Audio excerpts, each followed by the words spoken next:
Hola, hola, saludos familia. Dios les bendiga. Este es el día que ha hecho el Señor. Nos alegraremos delante de Él. Bendito sea el Dios y Padre de nuestro Señor Jesucristo, que nos ha bendecido con toda bendición espiritual en los lugares celestiales. Usted es parte de ese pueblo escogido por gracia, ese pueblo a quien el Señor lo ha llamado a salvación. Nosotros continuamos pues estos cursos de capacitación ministerial que estamos teniendo durante la semana. Y para mí es un privilegio saludar a Sara Márquez. ¿De dónde procede, hermana? Y yo le estoy hablando en vivo desde la ciudad de Nueva York. Yo sirvo a la Iglesia Cristiana El Cuerpo de Cristo aquí en Nueva York. Si pasa por Nueva York, contáctenos para que nos salude. Necesito primeramente comunicarnos con nuestro Padre, con nuestro Dios, con nuestro Abba, para pedirle su ayuda, porque ustedes saben que sin Él absolutamente nada podemos hacer. Por favor, oremos juntos. Buen Dios y Padre, Dios de Abraham, Dios de Isaac y Dios de Jacob. Muchas gracias, Padre, por este día tan hermoso. Un día muy frío aquí en la ciudad de Nueva York, pero muy soleado. Gracias absolutamente por todas las cosas que tú haces para gloria y honra de tu nombre. Padre, ayúdanos. Danos tu dirección. Danos tu sabiduría. Señor, te pido tu ayuda en esta clase y que dé entendimiento a todos los que me acompañen en esta hora. En el nombre que es sobre todo el nombre. Amén. Bien, querida familia, pues continuamos con nuestro curso de capacitación ministerial. Como ya ustedes saben, si usted es una persona que se ha unido, recientemente hemos estudiado un curso de Cristología, 40 lecciones, Teología, 30 y pico lecciones, los llamamientos de Dios, el tabernáculo, ministerio práctico, los profetas de Israel, y en estos momentos nos encontramos con un estudio titulado, déjame mover la cabeza, los libros de restauración. Nos encontramos ahora estudiando una continuación de este estudio. Restaurar es una obra del Espíritu Santo. Entendemos nosotros lo que es una obra de restauración, una casa que está lapidada, que está completamente semidestruida, a veces aquí, en otras partes del mundo. Hay casas que la han abandonado, personas no han podido pagar su hipoteca, diversas razones, y alguien hace una inversión, la compra y comienza a restaurarla. Usted pasa gradualmente y en un par de meses usted ve que esa casa no lo puede creer, la manera que todo ha quedado hermoso. Bueno, esa casa originalmente estaba completamente nueva y gradualmente se fue deteriorando por diversas razones. Bueno, la casa de Dios, el pueblo de Dios, fue un pueblo que fue creado para gloria de Él desde los tiempos de Abraham, cuando Dios llamó. Así comenzó la iglesia. La iglesia no comenzó el día de Pentecostés en el Nuevo Testamento. Eso es un error, decir que la iglesia comenzó en esa época. Como si Dios tuviese dos pueblos, uno en el antiguo y uno en el nuevo. No. El pueblo de Dios, la congregación de los santos, comenzó desde antes de la fundación del mundo y comenzó gradualmente a manifestarse como el llamamiento de Abraham. Me explico. Abraham era un pagano, Abraham no era un judío. Estaba en Ur de los Caldeos, conocido como Irak hoy día, o Babilonia. Dios lo llama, le promete un hijo, él era viejo, Sara estéril. Dos imposibilidades, ¿verdad? Pero para Dios no hay nada absolutamente imposible. Dios es, el que era y el que ha de venir. Él es el eterno. Nada es imposible. El Dios que dio el vientre a una mujer para que pueda ovular y tener sus hijos, no es el mismo Dios que puede quitar ese impedimento que le habilite para procrear y tener hijos. Bueno, eso lo hizo Dios con el vientre de Sara. Y ahí Dios le dijo, te voy a dar una simiente. Claro, él dijo, ¿cómo va a ser esto? como María. ¿Cómo puede ser? Yo no conozco varón. El varón te conoce a ti, María, te conoce a ti, Sara, te conoce a ti, hermano Usura, te conoce a ti, hermano Juan Córdoba. El Señor es el viviente que nos ve, como dice, Dios te bendiga, hermana Ramos, el viviente que nos ve, como le dijo Agar. Entonces, ¿qué acontece? Dios te bendiga, hermano Mercedes. ¿Qué acontece entonces? Que Abraham tiene a Isaac, Isaac tiene a Jacob. Jacob tiene 12 hijos. Y de esos 12 hijos, de la tribu de Judá, procede el Mesías. Y se forma ese pueblo de toda nación, tribu y lengua.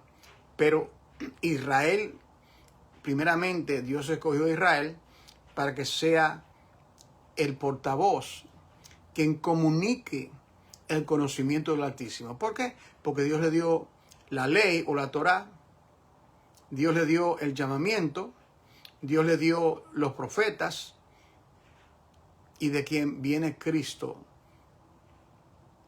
del linaje de David.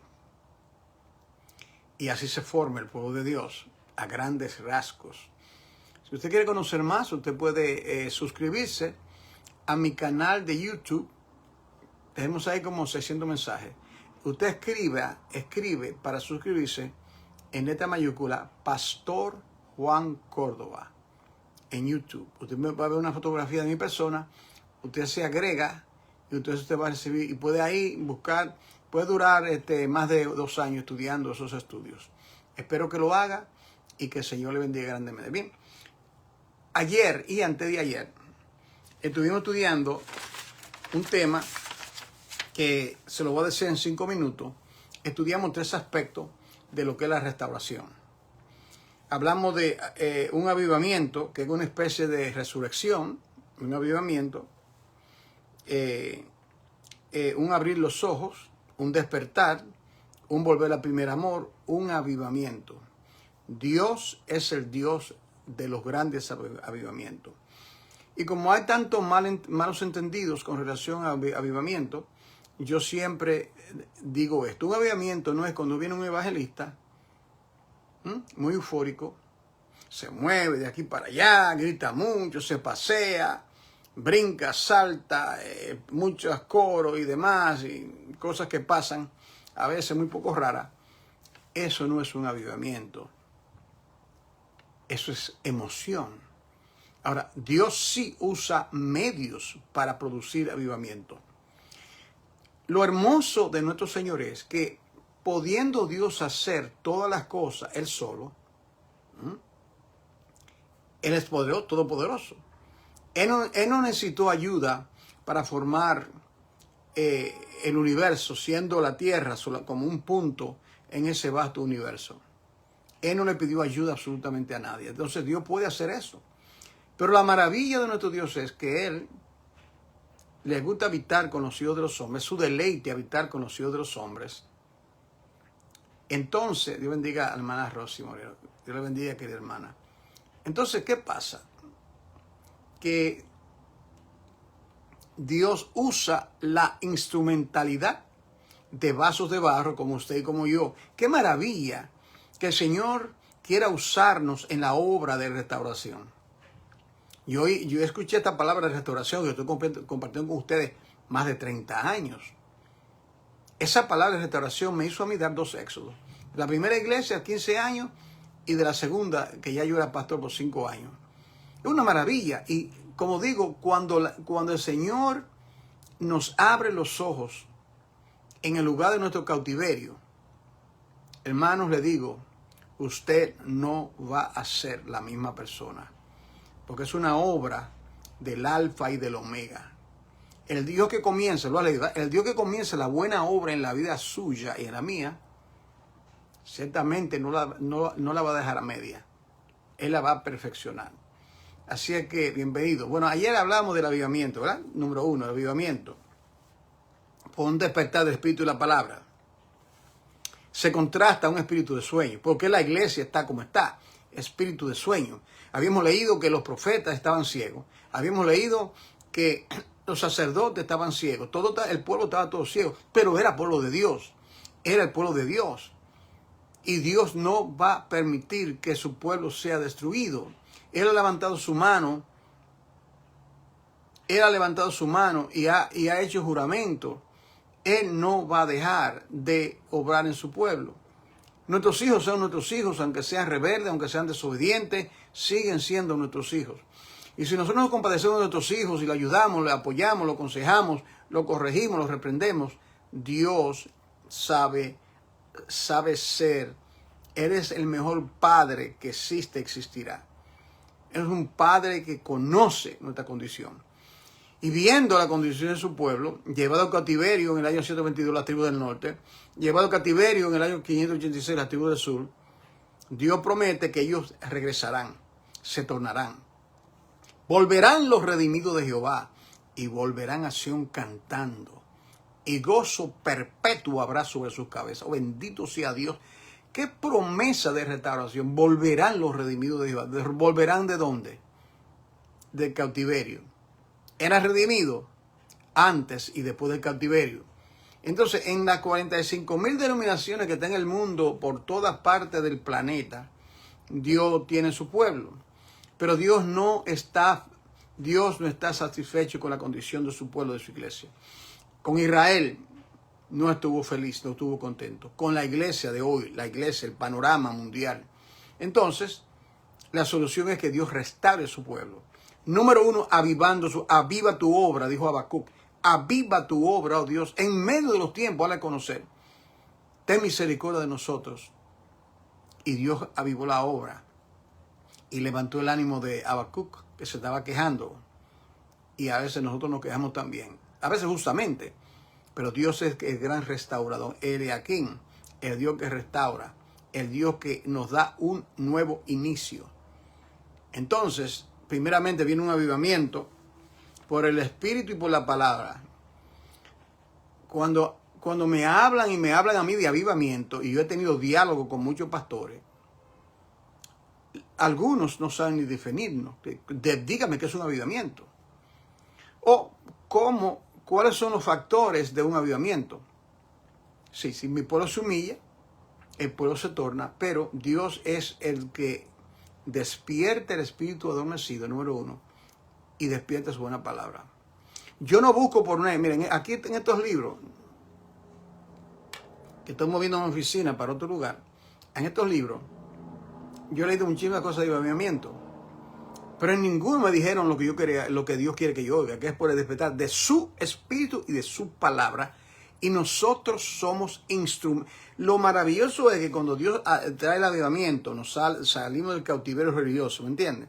Salimos a veces de las denominaciones, salimos de esas falsas enseñanzas, evangelios de prosperidad, personas increíbles, mujeres pastoras, todas estas cosas que se le ha añadido a la iglesia. Entonces, lo segundo viene que es la restauración de un remanente. Yo quiero ser claro. O sea, la palabra de restauración va a toda la iglesia. Yo estuve una vez colaborando en una iglesia donde yo era pastor, y la palabra de restauración fue llevada ahí donde yo estaba. Él no aceptó esa palabra de restauración. Oh, no, él no la aceptó. Mas, sin embargo, por la pura misericordia de Dios, cuando llegó esa palabra de restauración, el Señor impactó mi vida. Y como ya comencé a ver las cosas diferentes, y no podía tolerar cuando se crean intereses personales, entonces yo di mi éxodo. Yo salí de ese lugar. Hasta el día de hoy. Hasta el día de hoy. Gloria a Dios que el Señor me permitió salir. Gloria al Señor por ese. Gloria a Dios que no me dejó ahí en esa gavilla, ese ruido, un montón de gente. No. El entendimiento, abriendo los ojos de nuestro entendimiento. Dios te bendiga, hermana Padilla, bienvenida. Entonces, lo segundo es el remanente. El remanente Dios lo saca, le da un nuevo comienzo, le da visión espiritual. Entonces, el fin de ese avivamiento y de que ese remanente salga y con el fin que colaboremos con nuestro Señor para que otras vidas sean restauradas. Oh, pero qué misión. Esa es la misión de mi vida. Esa es la pasión de mi vida. Luchas, dificultades, problemas personales, problemas, todo tipo de cosas. Seguir sin cansar. Constante y sonante. Y Dios seguramente le ha llamado a usted, querida hermana, a ser, mi hermano, un instrumento de restauración. Lo tercero es restauración, avivamiento, remanente y restauración. La restauración se restaura el trono, dominio, y se restaura la casa. La casa. ¿Cuál casa? El pueblo de Dios. Y note usted que cuando hay ese avivamiento, Dios derrama su gloria. Dios le dijo a Ageo subir al monte por medio del profeta Ageo y traer madera y construir la casa. Y le dice, edificar la casa, la singular, la casa. Dios siempre ha tenido una casa. Dios no ha tenido dos casas. Israel es una casa y la iglesia. Eso no es cierto. Eso no es cierto. El pueblo de Israel continúa, es la continuación de ese pueblo que ahora conoce al Mesías. Conoce al Mesías. La iglesia era una iglesia mesiánica completamente. Los gentiles llegamos después. Pero ¿qué hicieron los gentiles? Se añadieron a la iglesia que era completamente mesiánica cuando comenzó. El entendimiento, aún los libros de historia, yo tengo aquí libros de historia que están completamente errados. Por ahí tengo yo algunos, no sé qué hacer con ellos, porque son cosas que los hombres han enseñado, que usted, si usted lo analiza a la luz de la Biblia, no a la luz de concepto católico, a la luz de las Escrituras. Entonces, cuando yo digo esto, cuando yo explico esto, mucha gente, hasta pastores, yo conozco pastores que son amigos míos y ni saludan.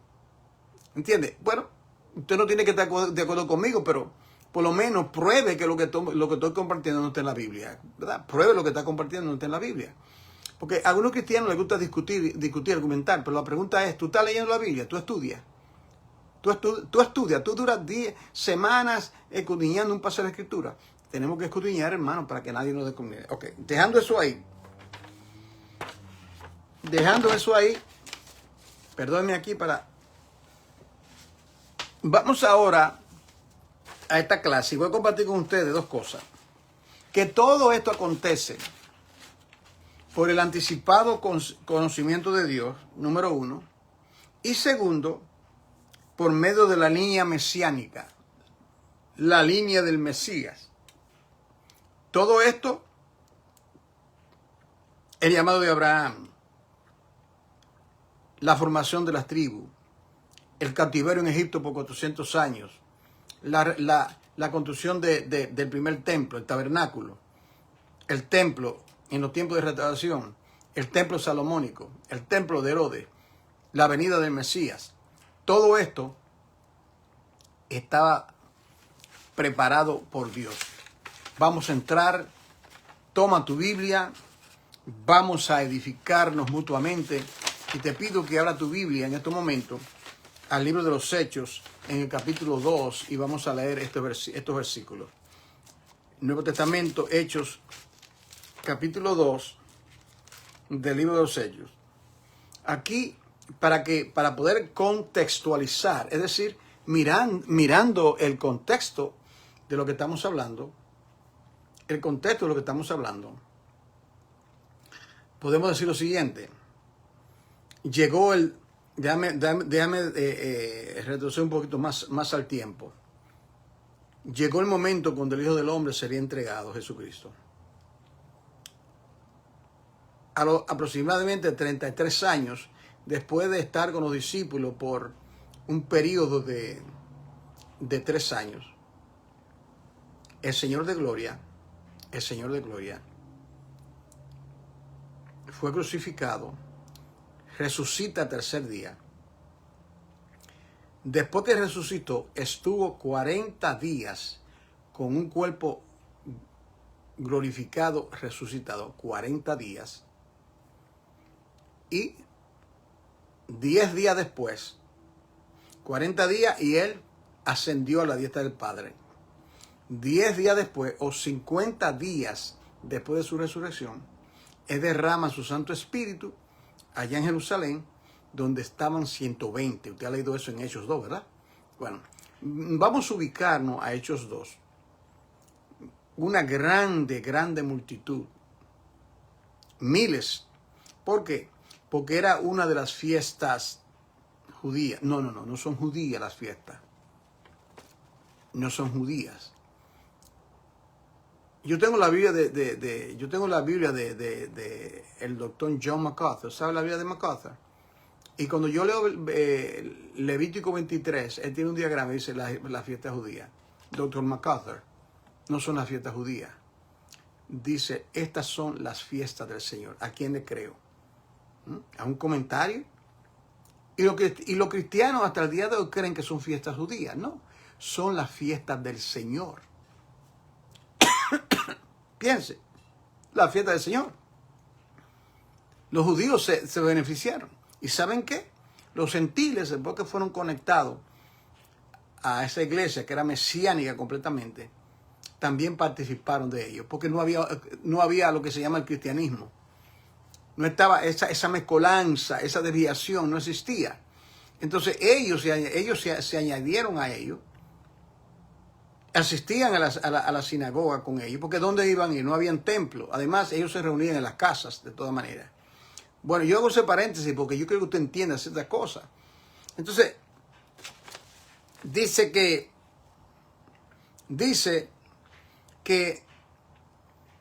el Espíritu de Dios fue derramado sobre esos 120 que están en el aposento alto, incluyendo María, los hermanos de Jesús, mujeres, hombres, pienso que jóvenes también, y todos fueron llenos del Ruach HaKodesh, el Espíritu Santo de Dios. Bendito sea Dios. Cosa maravillosa, el Espíritu de Dios viene sobre eso. La casa se llenó de la presencia de Dios, un viento que soplaba. Ellos comenzaron a hablar en otros idiomas. Los que estaban afuera, esa vasta multitud, oyó ese ruido, ese estruendo.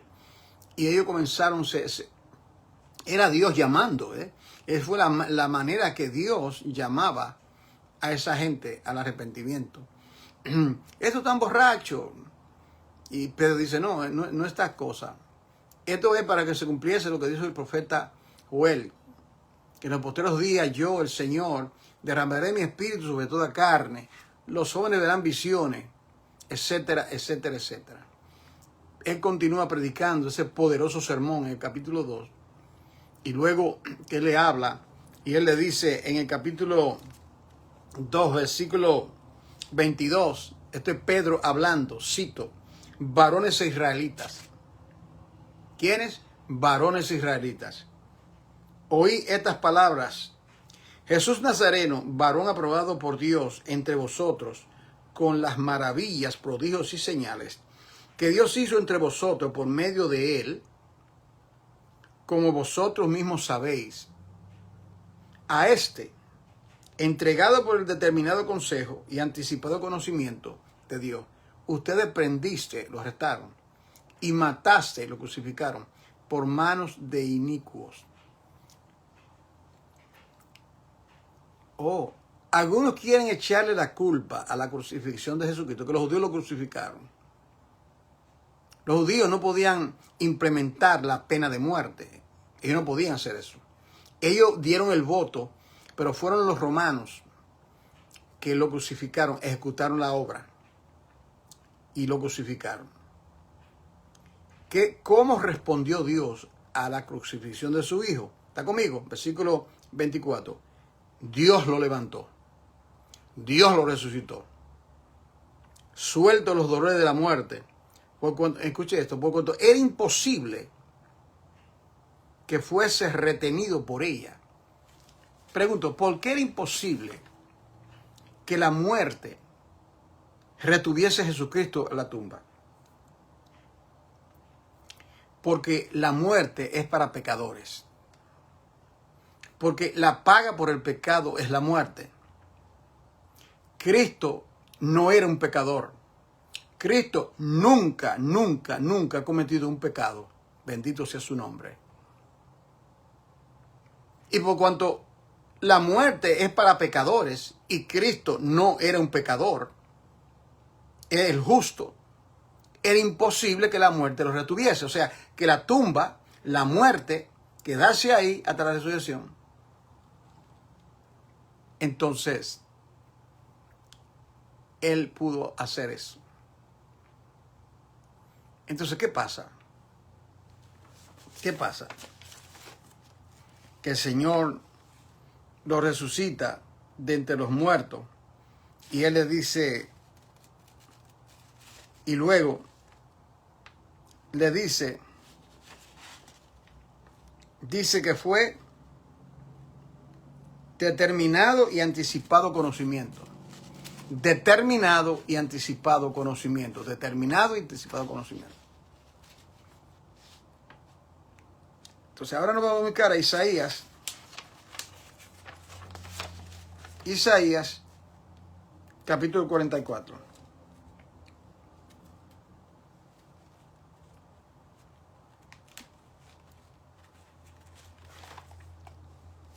Isaías 44, versículo 26. Dice,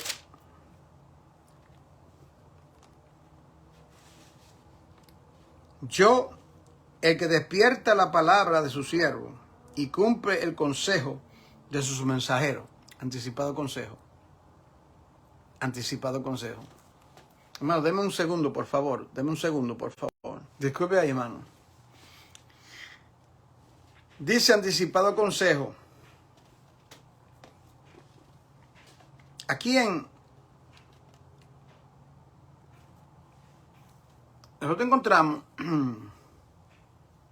nosotros encontramos en el libro de Esther, la sobrina de Mardoqueo,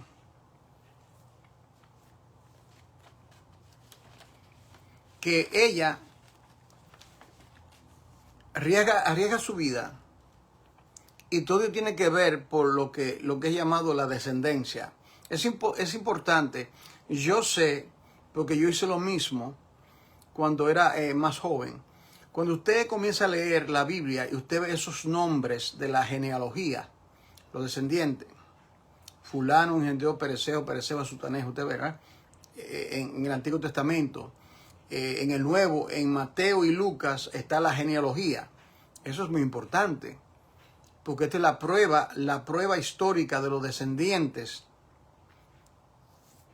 para comprobar que Cristo es el Mesías prometido y que Él era descendiente de Abraham, de Isaac y de Jacob, y que Él vino de la tribu de Judá, y que Él fue el Mesías prometido, aquel que iba a morir. Entonces llegó un momento con el malvado Amán, hizo una horca y iba a matarlo. Entonces, cuando yo he estudiado con la iglesia el libro de Esther, yo le digo a ellos, ¿cuál es la evidencia que este libro, el libro de Esther, es un libro inspirado por el Espíritu de Dios? ¿Y qué valor tiene este libro? Le hago esa pregunta por lo siguiente. Ahí no se menciona a Jehová, a Dios. Ahí no se menciona al Espíritu Santo. Ahí no se menciona al Padre. Es un libro, una historia hermosísima, la historia de Esther. Entonces llegó un momento cuando Amán, la trama para destruir al pueblo de Dios, porque él lo iba a ahorcar ahí, en esa horca.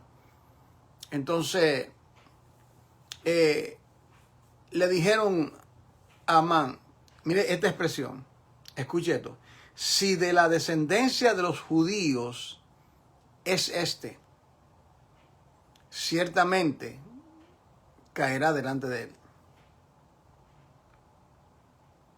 Si Mardoqueo es de la descendencia de los judíos, o sea, el punto es la descendencia de los judíos.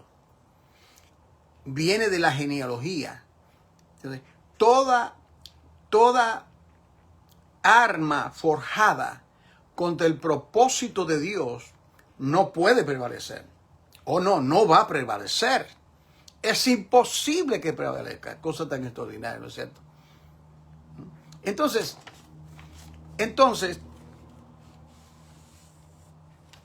aunque no se menciona a Dios,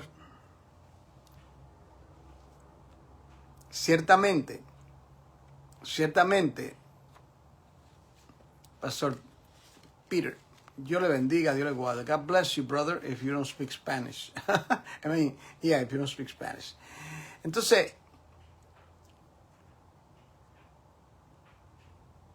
oh, wow, from Pakistan. God, may the Lord bless you and keep you. I am going through a study about the books of restoration, and these are courses that I've been teaching for quite a while concerning how the Lord restores His people. And I'm using the books of the Old Testament to make my points. May the Lord bless you and keep you. Continuamos entonces. Ahora viene el punto de la línea mesiánica. La línea mesiánica viene ahora. En cuanto a la línea mesiánica, nosotros encontramos, solamente se lo voy a mencionar porque esta clase es breve, no voy a extenderme mucho. Le voy a mencionar a Rahab la ramera. ¿Sabe usted que Rahab es parte de la genealogía del Mesías? ¿Usted sabía eso? Rahab tuvo un hijo que está conectado a la línea mesiánica. ¡Qué maravilla! Rahab era gentil, no era judía, pero según yo he estudiado, ella se casó con un judío después que ella llegó a ser parte del pueblo de Dios. ¿Usted me entiende? Ella fue añadida al pueblo de Dios. Las personas piensan que los gentiles se añadieron al pueblo de Dios, en el Nuevo Testamento. Eso no es así. Eso no es cierto. ¿Usted quiere más pruebas? Vea lo que aconteció en el libro de Éxodo. ¿Qué dice? Y toda gente extranjera se añadió al pueblo de Israel y salieron con Israel.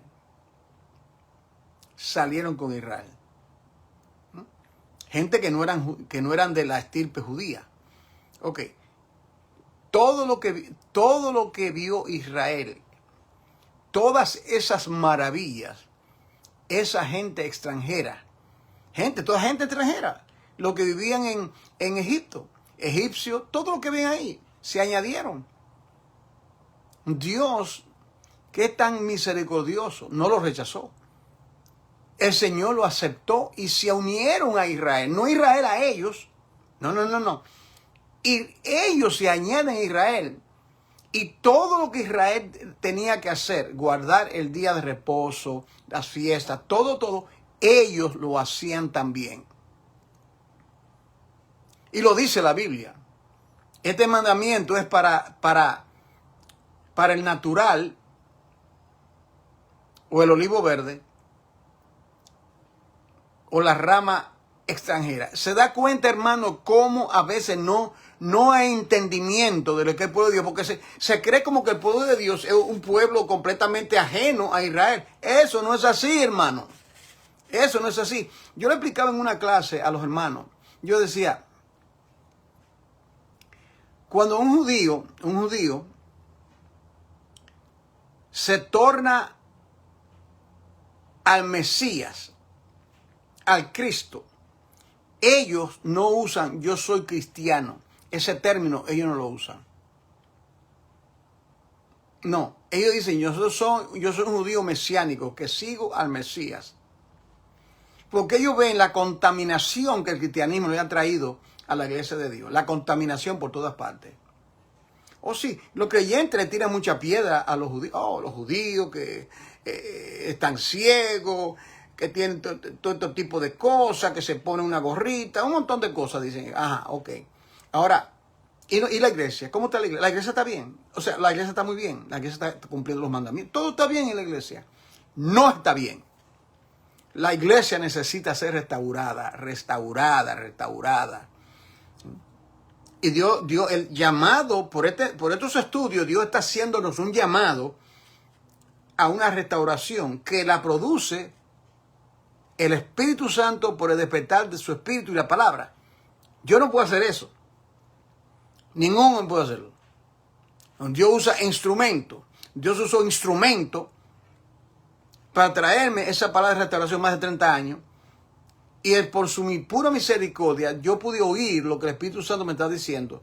Y yo di mi éxodo. Siendo pastor de una iglesia, querían que yo fuera pastor por todo el tiempo completo, me querían ofrecer un montón de cosas, pero yo no veía, cuando yo no veo pureza en un lugar, cuando yo no veo que que lo que se hace es para la gloria de Dios, sin buscar intereses personales, ¿se me está entendiendo? Simple y llanamente, hasta el día de hoy corté. Hermanos que yo amé y que le ministré por 5 años y que amo en el Señor y que oro por ellos. Donde va Vicente, va la gente. Bueno, yo no soy Vicente, yo no quiero ser parte de la gente. Entonces ahí vemos nosotros esa parte, Rahab. ¿Y qué tal de Ruth? Ruth la moabita, ¿ve? Moabita, no judía, Ruth la moabita. ¿Sabe usted que la descendencia Ruth tuvo un hijo que se llamó Obed? Y Obed fue el abuelo de David. ¿Estamos? Estamos, familia. Entonces, Obed fue el abuelo de David. Entonces viene la línea mesiánica. Cuando Ruth, una pagana, una que no era judía, de Moab, enemigos de Dios, los moabitas. Y Dios la escogió a ella y ella fue injertada. Una rama silvestre, injertada. ¿Se da cuenta que no solamente en el Nuevo Testamento cuando los gentiles son parte del pueblo de Dios? Hay que reevaluar la teología que nos han enseñado. Hay que reevaluarla y descartar todo aquello que no va conforme. Todo pensamiento sea sujeto al conocimiento de nuestro Señor Jesucristo. Entonces, en la línea mesiánica está Rahab, Esther, Ruth. Entonces ahora, para terminar, veamos aquí en Génesis capítulo 17 lo que Dios le dice a Abraham. Génesis capítulo 17, lo que Dios le dice a su siervo Abraham. Note esto acá. Dice,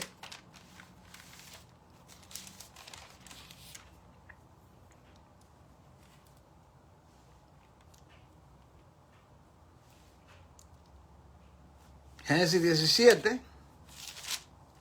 vamos a leer aquí este pasaje que tiene que ver con Dios tratando con Israel.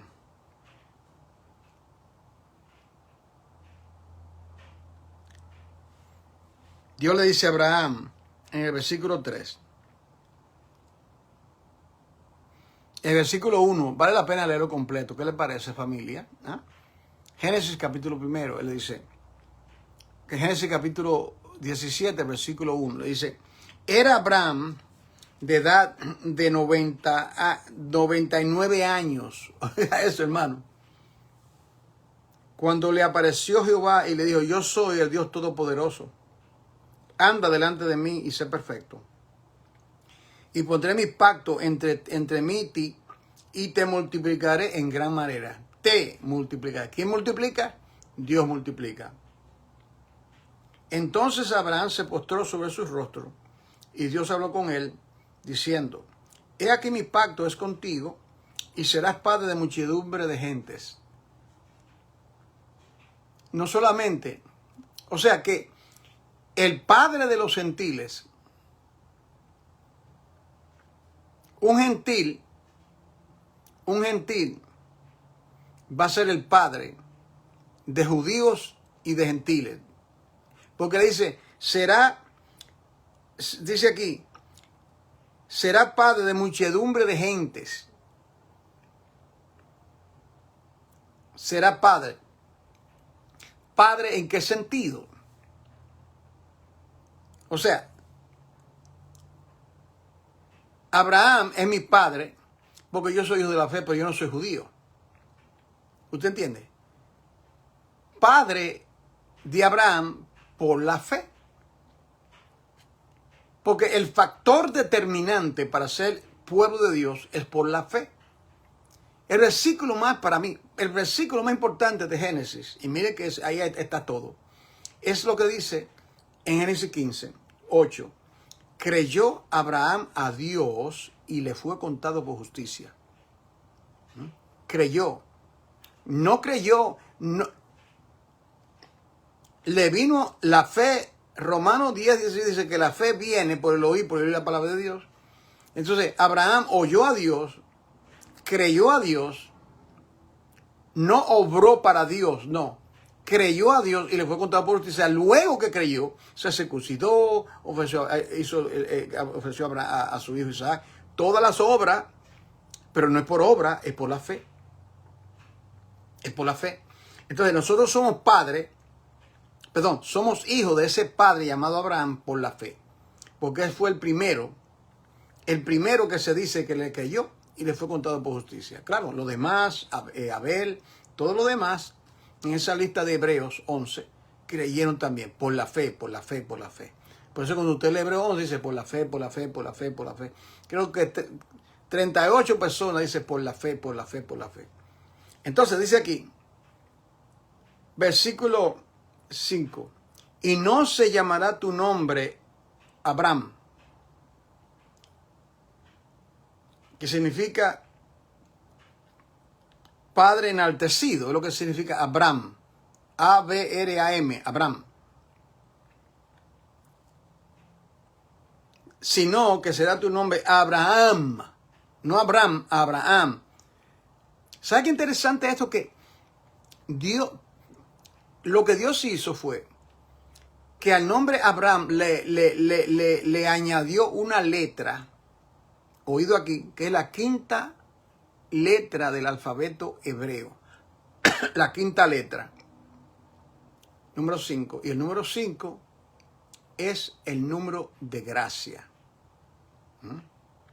Por la gracia, Abraham. Abraham, por la gracia. Así como por gracia tú eres salvo, Abraham. Tú eres mi hijo, padre de multitudes.